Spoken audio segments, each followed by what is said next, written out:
Hey. So it is that time to give my pre-publication thoughts for the upcoming release, Mercy, book 1 of the Prism series. I'm sitting in my office chair that's crappy and I'm trying not to move because you'll hear it. Look, you hear that? Anyway, I had to write down my thoughts because I always let them just run and then I forget, I misplace them.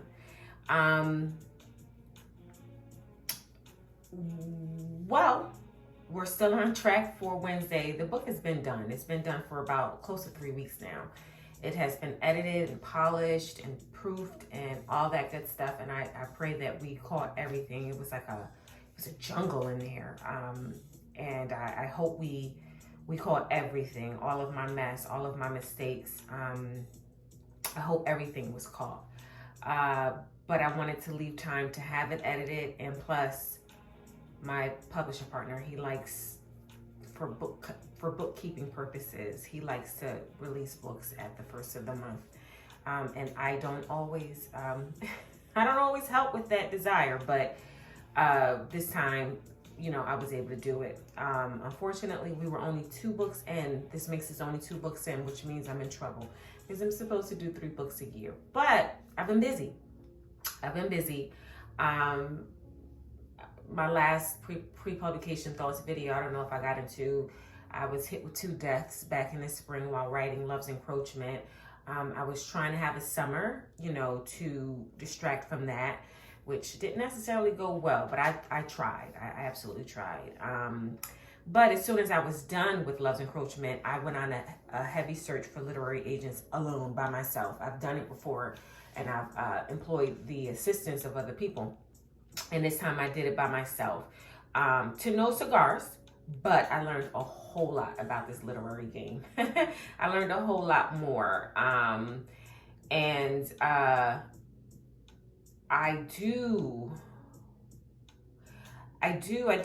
working on something because the whole purpose is to get some of these projects into movies and/or television, right?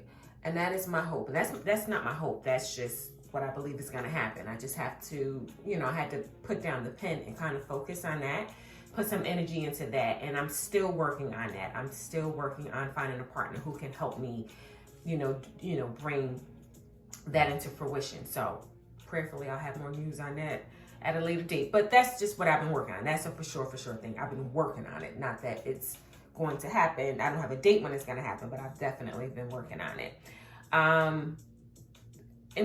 And also, since Jane's about to be a year, my God. In fact, December may make a year when Bailey first approached me, Bailey West, my contemporary in literature. We've been working on the Black Literary Consortium. If you guys follow me on social media, particularly Facebook and Instagram, in the spring, I was plugging for professionals, not for readers, but for professionals in any aspect of literature, whether you're an editor, a graphic designer, a photographer, whatever you are that contributes to literature for Black people. We were trying to capture some emails. In fact, I need to promote that again.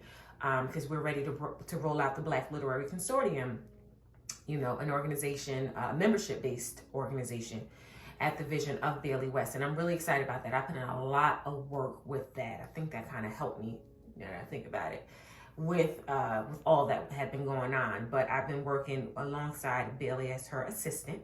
We've been working really hard with professionals to bring courses, education to the craft. So I've been busy with that. And then towards the end of the summer, I got busy with audiobooks. And I know I told you guys I don't want to do audiobooks. And while my reasons for not wanting to do it has not changed, the fact that I need to open up and listen to a minority of my followers.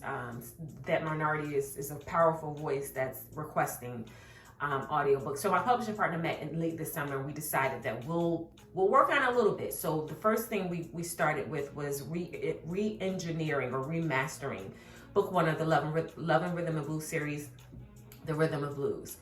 it is done.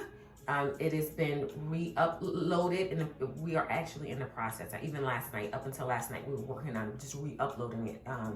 But we got an engineer who cleaned up the sounds, and we changed a few things up. But I don't want to speak too much on it. You'll know if you've not listened to it yet. I don't know, for those of you who've downloaded it, I don't know if you'll get it again.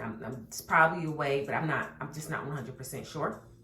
But we started with that, and we also signed on, meaning narrators and an engineer, signed on for book 2.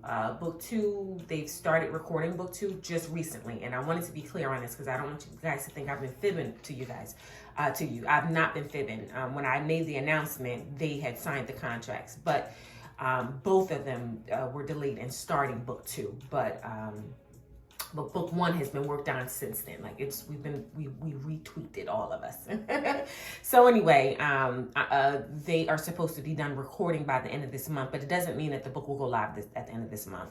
I wanted it to, that was my plan, but we'll see. If not, then in January, book 2, The Rhyme of Love, will be submitted to ACX, because I have to see how long ACX turns the book around, similar to Amazon, right, with ebooks. So there's that. And also we made verbal agreements with narrators for the Wayward Love series. So I've been working as well as writing, and I've been trying to figure out how to, further my career, talking to folks. I spoke a lot to a few of my contemporaries, not a lot, a few of my contemporaries. I've been working with them, with the consortium, pulling them aboard. They've been very, very supportive. Shout out to Casey, Alexandria House, my bae CCJ, Beloved, Bianca. There's a few. I'm sorry, I'm blanking.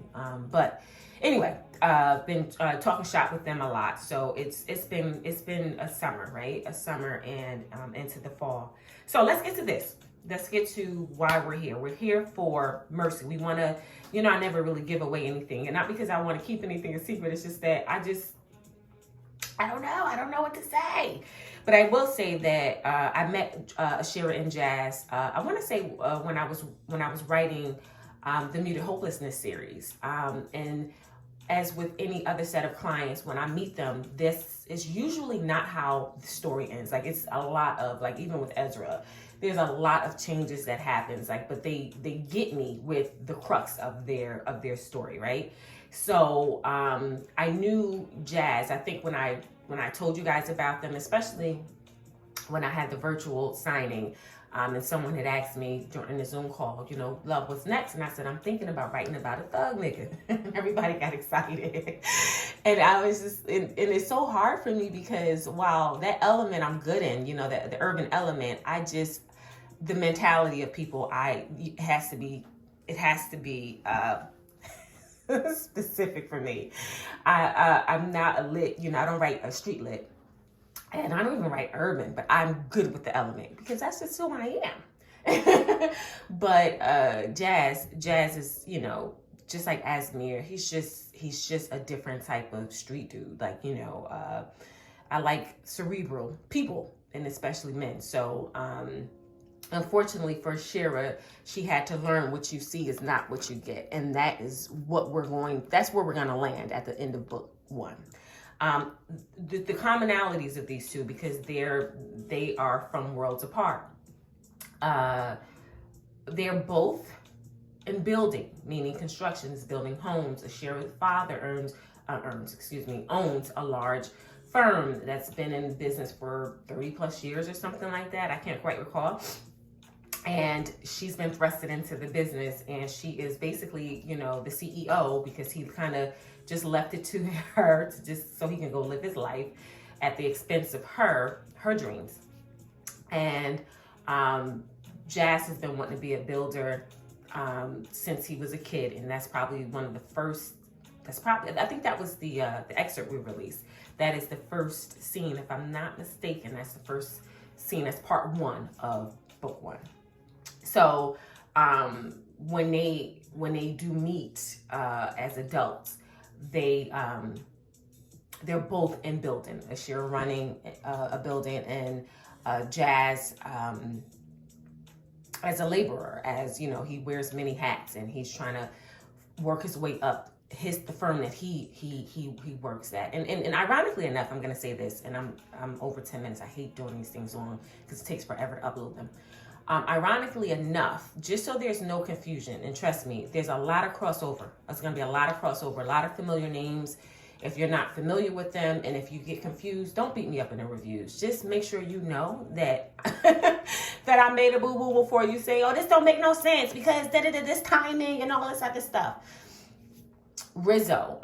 Rizzo's firm is who Jazz works for. Now, if you recall, there was a Rizzo in the Sadiq series. This is that Rizzo. He's passed away. For those of you who've read the Sadiq series, we know Rizzo, I believe, was the first to die. He has a brother who has a building firm. Paulio, I believe is his name. Paulie is his name, and that is whose firm Jazz works for. And you'll learn in I think it's still part 1 of the book. There's some delicate details of that, but just to make that connection, they're brothers, but they're 2 different Rizzos at this time. Well, part 1 Rizzo that we know is still alive, but we know present day he's not. I just want to put that out there because there's a lot of crossover. Even Ezra, we're going to meet Ezra, I think, in part 1 of this book.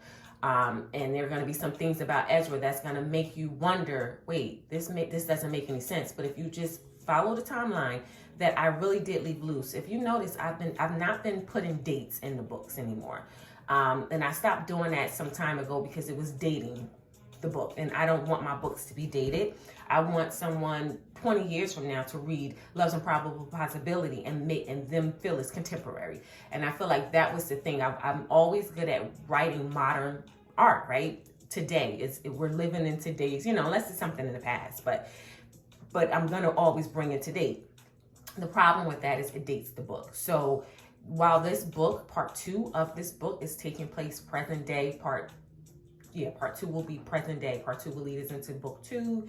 And book 3, I don't think it'll be present day. I think it'll be in the future. And I've noticed I've gotten a habit of doing that too. But at any rate, hang on in there with me. Trust me, my proofreader and my I don't even know if she's a real beta. My sister Eurubia, she ain't no real beta. But I made her into one because she wants, if you want to read, you got to work. You want to read ahead of time, you got to work. So anyway, they question a lot of stuff. So they had to think. Even CCJ, when she read it, she was like, oh, wait, I had to think, I had to pause. So please, before you go into the reviews and say, love, this didn't make no sense, she just da-da-da-da-da. Please understand this. There is a delicate timeline when you're talking about part 1 and part 3 of this series. This book has part 1 and part 2 in it. Book 2 will go into part 2. Continue into part 2, excuse me. And book 3 may not have any of part 2 in it. It may just be part 3, and part 3 is like in the future. So that's where I am now. Hopefully that won't change. Cameos. One last thing. So, you guys, I've been kind of like going into the past and future. I don't know why I've been attracted to those type of storylines, but the past, the future, the past. I did not want to do that. I know I did that with Muted Hopelessness. It frustrated some of you, a number of you, for books 1 and 2. And I know with Love's Encroachment, I did a lot of flashbacks because that is just where their storyline took me. How this came to me is the part 1, the part 2. So I've never done this before. I just need for you guys to follow me. Part 1 is all historical and it's not long at all. I didn't want to do double dip.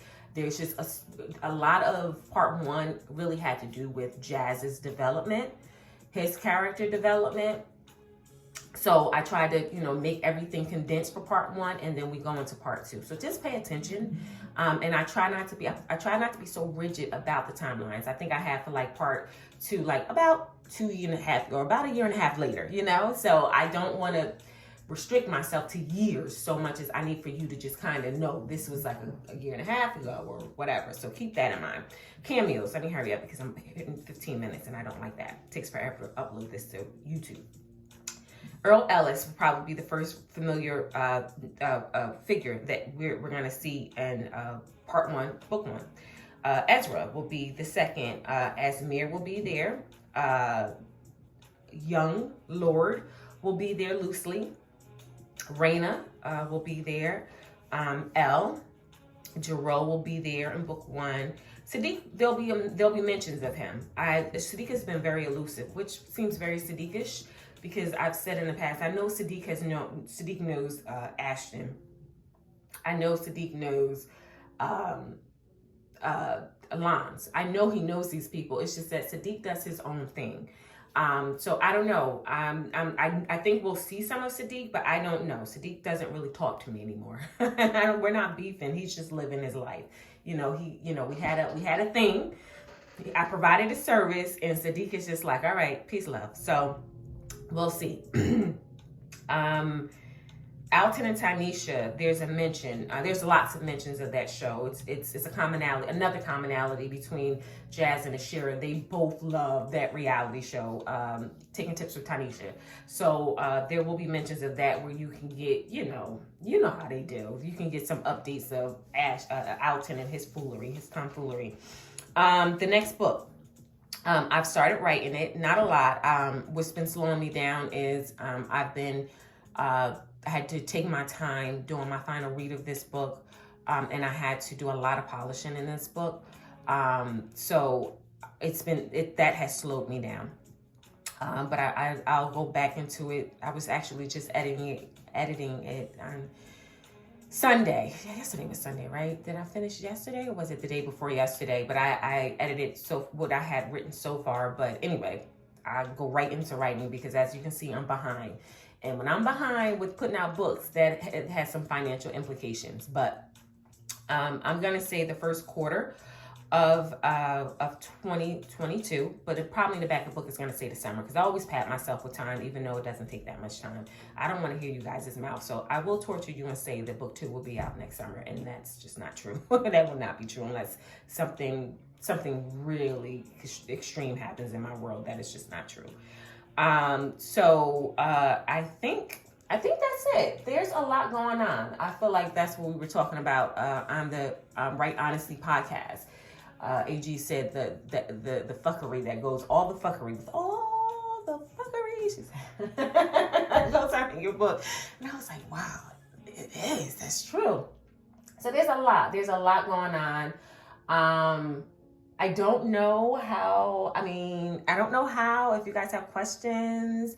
I don't know how you can get your questions to me, because I'm not going to invite you guys to DM me or inbox me. Those of you who know how to contact me outside of the DM and outside of the inbox, you guys are going to do that. And I'll be open to it. But there's a way, I don't know how I can receive your questions. Leave them in your reviews. There you go. Boom. Leave your questions in the reviews, and then I'll see if I can clear up anything. But I think it's pretty straightforward. I love this book. This is something a little different for me. And I think I made you guys nervous, the few of you who've been listening to interviews I've done recently. I think I'm scaring you guys. And then also, if you read the description of Mercy, I definitely, there's all truth in there, but there's a lot of misleading in there too. And I've been hearing you guys saying, what? In the LB universe? So I'm not going to say specifically what you've been saying, but I've been hearing it. And it lets me know how well you know the LB universe. So I'm interested in hearing what you got to say afterwards. And leave it in the reviews. Leave it in the reviews. I want to hear it.